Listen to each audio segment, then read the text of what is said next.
Dozens of American Airlines flights were delayed last night and this morning, not because of mechanical problems, but because of iPads. Fox 4's Deanna Zoga at DFW Airport.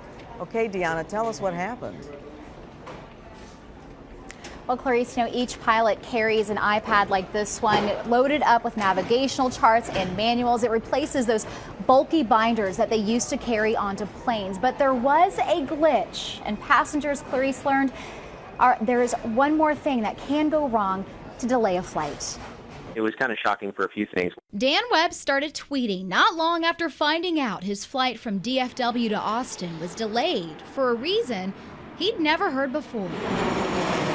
Just gotten everyone boarded and situated, and the pilot came on and said, gosh, we have a delay. I've never really dealt with this before, but our co-pilot's iPad just went down. And about 20 minutes ago, my iPad went down. Dan's flight was one of 79 affected by the problem. He eventually made it to Austin and talked to us over the phone. He says the captain explained the plane couldn't take off because the iPads are used to access navigational charts. So you think of all the things that could go wrong, and something as mundane as an iPad is on top of the list. So I think it was kind of surprising to hear that iPads even factor into the navigation at all. The first time I used the iPad in flight. In 2012, American announced it would start using iPads, and the company is not alone. We call it an electronic flight bag. Ron McCallum is a pilot. He doesn't work for American, but he does use an iPad for his navigational charts. He says it's handy, can be updated easily. And while he's not allowed to take off if the charts aren't working, it isn't dangerous if the iPad goes blank in the air. We have many methods of getting information in the cockpit. When it comes to navigational sources, this is not a primary use of navigation. The maker of the app American Airlines uses tells us something went wrong with a recent update. Pilots who had a Reagan National Airport chart open in the app or bookmarked as a favorite had problems. American says its pilots now have uninstalled and reinstalled the app, and the airline does not expect any more delays. Which is good news for Dan Webb, a frequent flyer who thought he'd seen it all. And I'm also a little jealous that they've gotten to keep their iPads on all along during takeoff.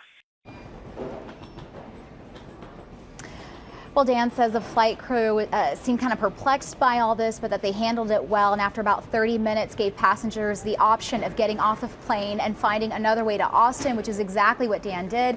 He did look back and found out later that that plane that he was on, sat on the tarmac for about 3 hours last night. Clarice? Deanna, Dan is absolutely right. We just don't think about having iPads in the cockpit. So why are airlines having the pilots use the iPads if things like that can happen?